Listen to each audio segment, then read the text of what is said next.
Hey, what's up, y'all? This is Rodney, and I'm back, and I just wanted to come and run my mouth and talk about the mess. I just got back in. Um, I had to go to a birthday dinner, and we went to what's the restaurant in Saks called? 1551, 5015. I can't remember. Whatever the restaurant in Saks Fifth is called. We went there to celebrate a friend's birthday. She just turned 35. Oh, I think I know Deanna. Have y'all met Deanna? I know y'all met Brittany. I don't think y'all met Deanna. Have y'all? I can't remember. So, anyways, yeah, happy birthday. Shout out to my friend Deanna. She just turned 35. Well, her birthday was actually officially yesterday, but we went to dinner today. So happy birthday to Deanna. All right, y'all, let's go ahead and get into this mess. All right, y'all. So this is according to the Jasmine brand.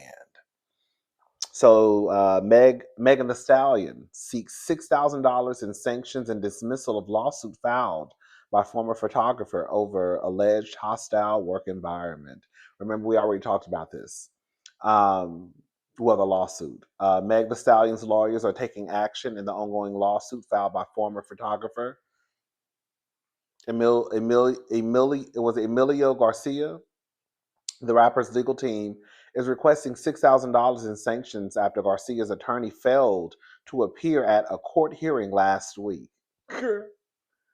How your lawyer just don't show up? You hear about the clients. I mean, I guess I don't know, child.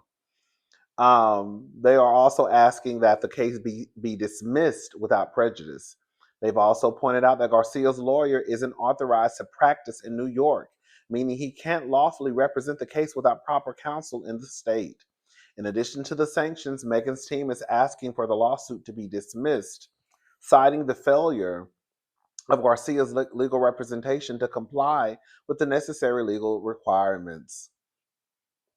The case, which stems from Garcia's claims of a hostile work environment and lost earnings, has taken another twist, with Megan's lawyers asserting that Garcia's attorney conduct should not go without consequences. Do you think the lawsuit against Megan Thee Stallion should be dismissed?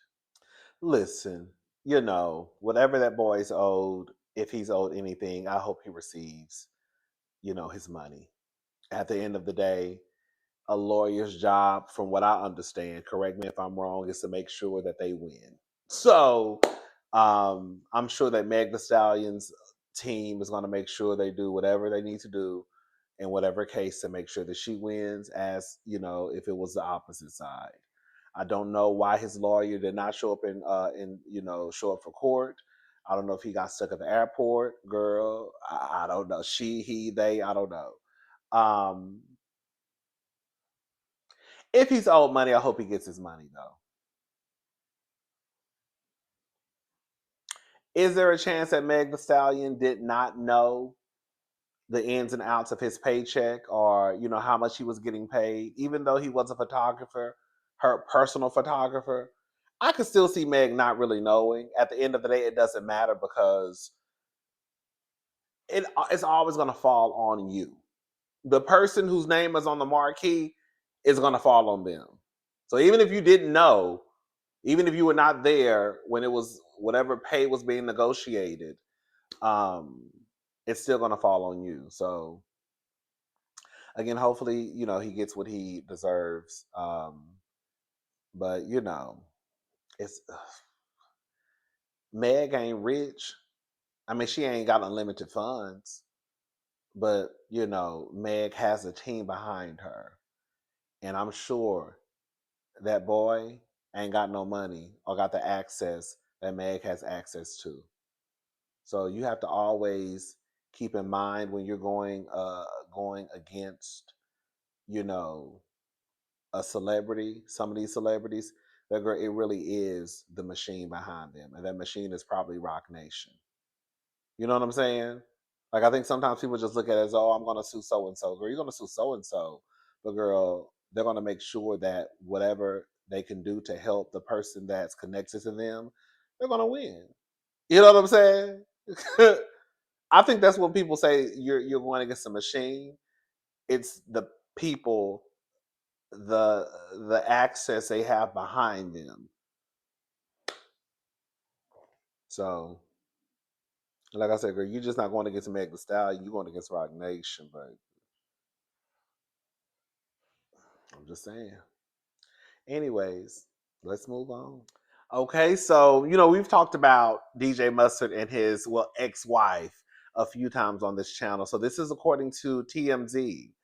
Mustard's personal life is getting ugly again. He says his ex-wife is bashing him on social media, even though they agreed not to talk trash about each other, and he wants a retraction. According to new legal docs obtained by TMZ, divorce attorney Samantha Spector claims the music producer's ex-wife Chanel Theory has been violating the judge's order that they both refrain from trashing each other in public and online. And one example, Mustard claims his ex tried to paint him as a deadbeat dad by falsely claiming that the $275,000 equalization payment he made in the divorce settlement was only going toward back child support. On the contrary, Mustard claims the money wasn't limited to back child support. He says it was to balance out all the luxury cars he kept in the divorce. And he says he most certainly is not the deadbeat she's portraying him to be. What's more, let me say something. I don't know. I have this thing about, especially the men who do have a little bit of money. I do believe that the men believe that if they financially take care of their child, then at that point you can no longer call me a deadbeat. Kudos for you for financially taking care of your child. And I'm not saying this is Mustard, but I do believe that a lot of these men think that when they throw the dollar or they meet the payment on a specific date, that that no longer you can no longer label them as a deadbeat. I'm here to let you know you can still be a deadbeat even if you pay your child support payments on time. Just a FYI. What's more, Mustard claims his ex released his private medical information to the masses when she posted online that he falsely claimed he had cancer. What Mustard says Chanel's posts about his medical history are beyond the pale. And get this, Mustard believes Chanel was also talking about him when she referenced a Gemini narc in other posts online. He thinks she was talking about him because he's a Gemini. Okay. Mustard says Chanel eventually agreed to delete the post, but he says the damage was already done in the media, and he says that she needs to retract what he feels are harassing, false, and defamatory statements. He also wants a judge to admonish her for violating the order, and Mustard says her behavior is negatively impacting their 3 kids.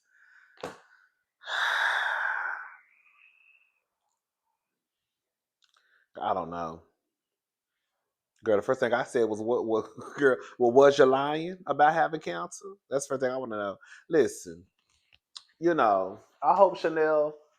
I don't know what's going on with Chanel. I will say this much: y'all really don't hear me say this too often, but I'll say this: I could see Chanel being one of those women who is hurt.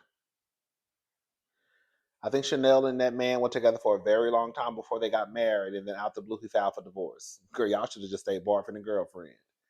I could see Chanel being hurt, as some of the girls like to say, bitter, right? Who is this texting me? Is this a man? Oh, and I'm, oh, that's my friend. Um, but I could see Chanel being one of those women who is pissed because I was with you when you was fat, knuckle. Okay, you done got you done got you got a gastric bypass, tummy tuck, liposuction, lost a little weight. Now you want to smell yourself, right? Um, so I hope that's just I just that's what I have in my head. I think that Chanel is just going through the process, um, standing beside this man, big and fat, right? 5'9", 44 in the waist, 29 in length. You know what I'm saying? lost a little weight, started smelling his britches, and now she's divorced, 3 kids. So I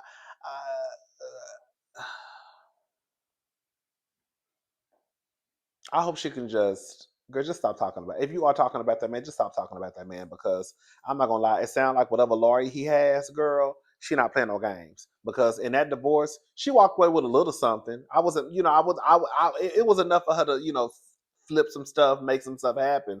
But girl, at the end, girl, he to me, in my opinion, in that divorce settlement, he really cleaned house. They pretty much like just give her this, give her this, give her this, and then just let her go. That's pretty what it just seemed like to me. So it's like, girl, you might not want to mess with Miss Samantha because Samantha, I think that's his lawyer's name, is on your ass, baby. Okay, leave that lady alone. Samantha went to a good law school. She know what she doing. Leave that lady alone. Leave Mustard alone. Okay. Anyways, and he seemed like he the petty type too. Anyways, let's move on. All right. So this is according to the Jasmine brand. Debbi Morgan praises Tyler Perry over unprecedented salary offer. So Debbi Morgan has nothing but love for Tyler Perry. The actress appeared on Way Up with Angela Yee recently, where she expressed gratitude for the media mogul for offering her a salary amount and bonus that she's never gotten in her near 40-year career. Morgan has been a part of a number of Perry's projects thus far, and most recently starred in his record-breaking movie Divorce in Black, as well as his hit TV series Beauty in Black. Let's listen to what Miss Morgan had to say. But ever talk about Tyler to me? Because when my manager called me, and usually when you're talking back and forth to working on a project with producers and your manager, your representation go back and forth about salary. And so my manager called me and he said, Debbie, he said, Tyler's just offered you this part on this new drama he's doing for Amazon. And he said, there's no negotiating. I said, huh? There's no negotiating? What do you mean? He said, well, this is the offer. I said, what? I said, can you say that again? And so I said, of course there will be no negotiating. And so we do the movie. And after the movie, he calls me and he said, Debbie, he said, I asked my people to pay you X amount of dollars. Did they do that? And I said, yes, Tyler. And I am so grateful. And he said, you were so wonderful in this movie. I'm going to offer you this on top of it. I swear to God, I almost fainted. No one does that. I'm gonna give you a little more. Look, I've been doing this for almost 4 decades, and I have never had anybody. Wow. It was incredible. I said I want to work for Tyler for the rest of my career. Oh, no, that's right. I will say this much about Miss Perry. Um, those movies be a little tacky to me. A whole lot of tacky sometimes. Even though I did hear that the new show he has on Netflix, I heard it was good. I may watch that and review it. But at the end of the day, even though his movies are very repetitive, sometimes his movies are not that great. uh, it seems to be that some of these people who come in contact with Tyler Perry, um, some of these actors in Hollywood, they really have nice things to say about him and how fair he is when it comes to their paycheck, when it comes to compensation.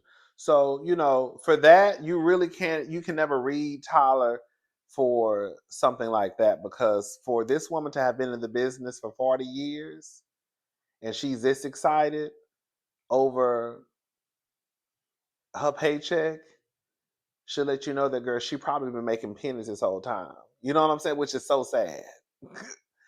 um, so I was gonna get on here and really just be shady towards Tyler, but I don't want to be shady. I will say this much though. I ain't gonna say that. I'm gonna leave it alone because that was gonna be shady. Shout out to Tyler Perry. What Christian Keys at? Oh, girl, let me shut up. I'm about to start. Girl, I was about to start. Let me shut up. Bye, y'all.